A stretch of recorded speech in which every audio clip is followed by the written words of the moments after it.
The Raptor has ruled the sky for 30 minutes. Dozens of Roman squads are gone. The battlefield is chaos. But the pilot knows the hard truth. Fuel's low. Ammo's almost gone. Time is up. There's no forward base. No JP-8 fuel depot hidden behind the Colosseum. Once this jet touches down, it's over. But land where? The pilot finds a clearing near the Tiber River. Flat, isolated, open terrain. He lowers altitude, landing gear down. The beast screeches against the grass and dirt and stops. The future just crash-landed in the Roman Empire. Rome rallies. Word spreads fast. Something from the gods fell from the sky.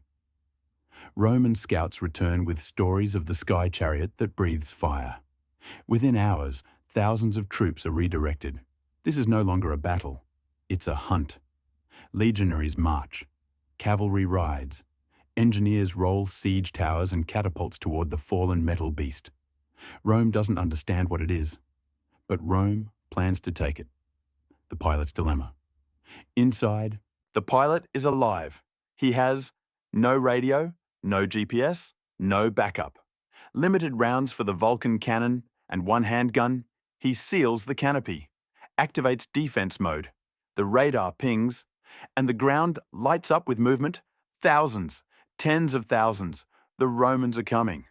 The first assault. The first wave arrives. Skirmishers, archers, and siege units form ranks.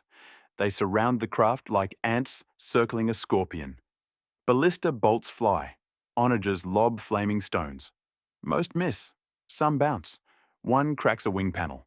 The Raptor's defenses weren't built for medieval siege tactics, but they hold. For now. The Vulcan's final song. The pilot powers the auxiliary generator. Whirr.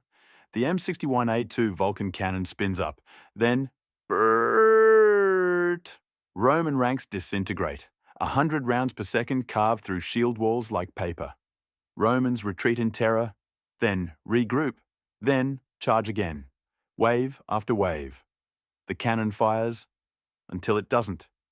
Click. The barrel is dry. Rome closes in. The pilot draws his sidearm. One pistol against thousands. Outside, the Romans surround the jet. Spears jab at the hull. Axes clang against composite armor. Eventually, they breach the canopy. The pilot is dragged out. Beaten, bound, taken. The future is now a prisoner of Rome. The aftermath. Technology meets empire. And now, the real story begins.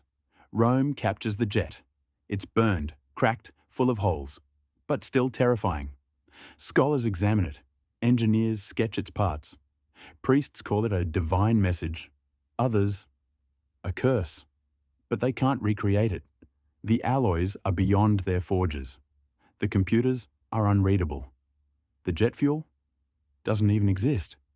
The engine design defies all physics they understand. It's not a gift. It's a mystery. What happens? To the pilot? Possibilities. He's executed as a demon, worshipped as a god, or imprisoned and interrogated for years, slowly teaching broken fragments of modern science. Maybe he becomes the founder of a secret order that preserves slivers of future knowledge. Whatever happens, the world he knew is gone.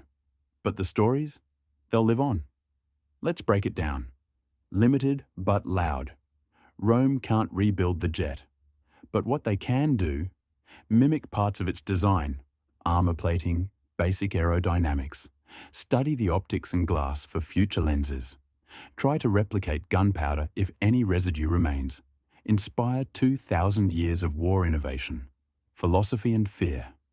Rome's enemies hear the legends. The fire eagle of the sky becomes a myth or religion. Wars are fought to capture more gods of metal. Historical ripple. If just 1% of what Rome learns survives into later centuries, it could jumpstart the Industrial Revolution by hundreds of years. Steam, gunpowder, metallurgy, optics, all launched earlier. And with that, the Roman Empire might not fall. It might evolve into something else.